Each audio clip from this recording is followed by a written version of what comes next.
नमस्कार दोस्तों, career with Ashutosh channel में आप सभी का स्वागत करता हूं। आप सभी के सामने उपस्थित हो गया हूं नया वीडियो लेकर।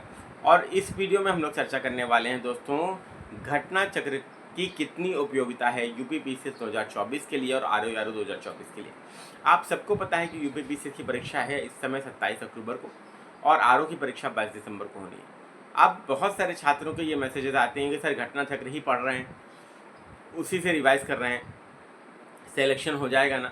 तो देखिए, आपको मैं एक चीज़ सजेस्ट करूंगा, आप सभी लोग क्या करिए, 11 फरवरी का आरओ का पेपर उठा के देखिए। आपको प्रत्यक्ष या अप्रत्यक्ष रूप से लगता है कितने प्रश्न आप घटना चक्र आपने पढ़ी है और कितने आपसे बन रहे हैं, वो आप स्वयं जज करिए दोस्तों। ठीक है, वो आप स्वयं जज करिए और देखिए आपसे कितने प्रश्न बन जाते हैं। आप 11 फरवरी का जब पेपर उठा के देखेंगे दोस्तों, तो पेपर प्योरली कंसेप्चुअल था।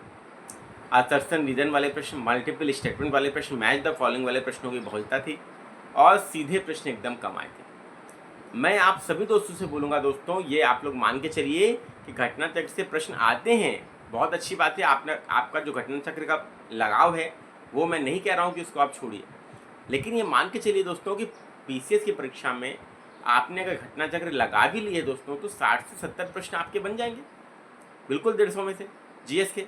लेकिन क्या 60 से 70 प्रश्न बनाने से आपका सिलेक्शन हो जाएगा? ये भी बात आपको ध्यान रखना है। ठीक है, आपने कुछ लोग ऐसी रणनीति लेकर जाते हैं, 60 से 70 प्रश्न हमने बना लिए घटना चक्र से, इसके बाद करंट अफेयर के हमने क्या किए, 30 प्रश्न सही कर लिए, लगभग कितने हो गए, 90 से 100 प्रश्न हमने कर लिए और हमारा सिलेक्शन हो गया। लेकिन 90 से 100 प्रश्न आपने अटेम्प्ट किए हैं दोस्तों। कोई भी मनुष्य या कोई भी मशीन 100% इफिशिएंट नहीं होती। ठीक है, सबसे गलतियां होती हैं और 10 से 20% क्वेश्चन सबसे गलत हो जाते हैं। 10 से 20% प्रश्न दोस्तों सबसे गलत हो जाते हैं, ये बात याद रखिएगा। मैं कम ही बता रहा हूँ, 20 से 30 होते हैं, 20 से 30% होते हैं। मतलब अगर आपने 100 अटेम्प्ट किए तो 20 क्वेश्चन आपके गलत हो गए। 20 गलत हो गए तो 20 का एक तिहाई कितना हो गया, 7 क्वेश्चन, 6 समथिंग हुआ, 7 क्वेश्चन मान लीजिए।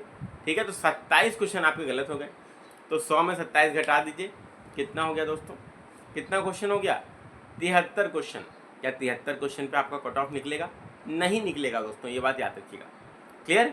इसीलिए दोस्तों आपको स्टैंडर्ड बुक्स और एनसीईआरटीज पढ़नी चाहिए थी, जो मैं शुरू से बोल रहा था।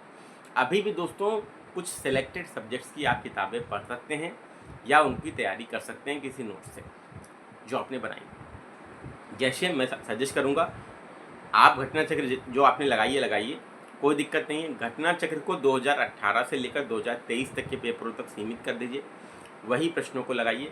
शेष समय जो है दोस्तों आप किस पर दीजिए, मॉडर्न हिस्ट्री पढ़ लीजिए स्पेक्ट्रम से दोस्तों। सीधे प्रश्न आए 11 फरवरी के पेपर में, लाइन टू लाइन से प्रश्न बने। एम लक्ष्मीकांत की इंडियन पॉलिटी से सीधे प्रश्न आए लाइन टू लाइन में। ज्योग्राफी की एनसीईआरटी से सीधे लाइन टू लाइन से प्रश्न। असर्शन रीजन, मल्टीपल स्टेटमेंट याद रखिएगा, आप मिला सकते हैं। तो 11 फरवरी का पेपर आप सबके पास है, और अगर आपने स्पेक्ट्रम पढ़ी है, लक्ष्मीकांत पढ़ी है, तो आपको समझ में आ जाएगा कि सीधे प्रश्न आए। क्लियर? इसलिए बार बार बोलूँगा, ये 2 किताबें ज़रूर पढ़ लें। लक्ष्मीकांत स्पेक्ट्रम, सिलेक्टेड चैप्टर पढ़ने हैं। स्पेक्ट्रम के 19 चैप्टर हैं, लक्ष्मीकांत के 27 चैप्टर हैं। मैंने वीडियो बनाया है, उसको देख लीजिए और वहाँ से आप क्या कर लीजिए, उसको कवर कर लीजिए। क्लियर है सभी दोस्तों? ये बात ध्यान रखिएगा। और अगर आप ये पढ़ लेंगे तो आपको मेंस में भी आरओ के काम करेगा और पीसीएस के मेंस में उत्तर लेखन में भी आपको लाभ मिलेगा। तो ये काम आप सबको कर लेना है। ठीक है, तो घटना चक्र को केवल सेलेक्टेड टॉपिक्स तक रखिए। जैसे आप पर्यावरण की घटना चक्र पूरी लगा सकते हैं, बहुत फ़ायदा देगी आपको। ठीक है, साइंस में बायोलॉजी की घटना चक्र आप क्या रख सकते हैं, पूरी लगा सकते हैं। तो इन सेक्शंस की अगर आप लगाते हैं तो आपको लाभ मिलेगा। ठीक है, यूपी स्पेशल के प्रश्न लगा सकते हैं आप। ठीक है, अदरवाइज अन्य सब्जेक्ट्स के लिए आप 2018 से 2023 तक के पेपर लगाइए, तो इतना पर्याप्त होगा। इससे ज़्यादा की नीड नहीं है दोस्तों। इससे ज़्यादा जो समय बच रहा है दोस्तों, उसको आप स्पेक्ट्रम लक्ष्मीकांत पर दे दीजिए। ज्योग्राफी की 2 किताबें हैं, fundamental of physical geography, India physical environment, उस पर दे दीजिए। उससे प्रश्न दोस्तों एग्जाम में सीधे आपसे बन जाएंगे। प्लस पीसीएस की मेंस की परीक्षा से पहले आपको ये किताबें पढ़नी ही पड़ेंगी। अगर आप अभी पढ़ लेंगे तो आपका लाभ रहेगा, क्योंकि देखिए प्री निकाल के मेडल नहीं मिलना है दोस्तों, ये बात आप सबको पता है। ठीक है, मेडल मिलेगा तब जब आप मेंस भी क्लियर करेंगे, इंटरव्यू भी क्लियर करेंगे पीसीएस में, और आरओ में मेंस भी क्लियर करेंगे, तब आपको मेडल मिलेगा जब आप फाइनल सेलेक्ट होंगे। ये बात याद रखिएगा। और आरओ में जो जीएस का प्री का पेपर आपने देखा 11 फरवरी को, उससे टफ पेपर दोस्तों आपका 2021 का मेंस का पेपर आप देखिए, आपको लगेगा।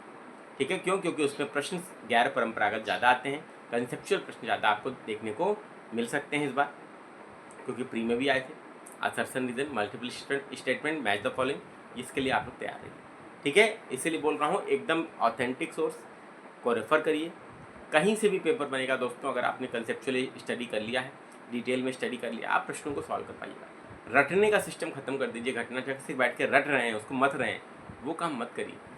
2018 से 2023 के पेपर्स लगा लीजिए, इतना पर्याप्त है सभी सब्जेक्ट के। बाकी टाइम आप स्पेक्ट्रम, लक्ष्मीकांत और ज्योग्राफी की एनसीईआरटी पे दे दीजिए, वो आपको मेंस में भी फ़ायदा करेगा, पीसीएफ में भी, आरओ में भी, और आपको फाइनल सिलेक्शन दिलाएगा।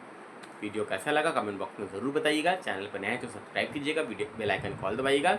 मिलते हैं नेक्स्ट वीडियो में। Thank you very much. एक महत्वपूर्ण सूचना, आरओ की संपूर्ण तैयारी के लिए विजय बेस्ट 2.0 हमारे एप्लीकेशन पर स्टार्ट हो चुका है। 25% का डिस्काउंट इस पर अवेलेबल है, आप लोग उसे ज्वाइन कर सकते हैं। और यूपी पीसीएस के लिए संपूर्ण तैयारी के लिए, रिवीजन और प्रैक्टिस के लिए प्रीलिम्स का क्रैश कोर्स हमारे एप्लीकेशन पर चल रहा है, आप उसे ज्वाइन करके अपनी पूरी तैयारी और प्रैक्टिस कर सकते हैं। Thank you.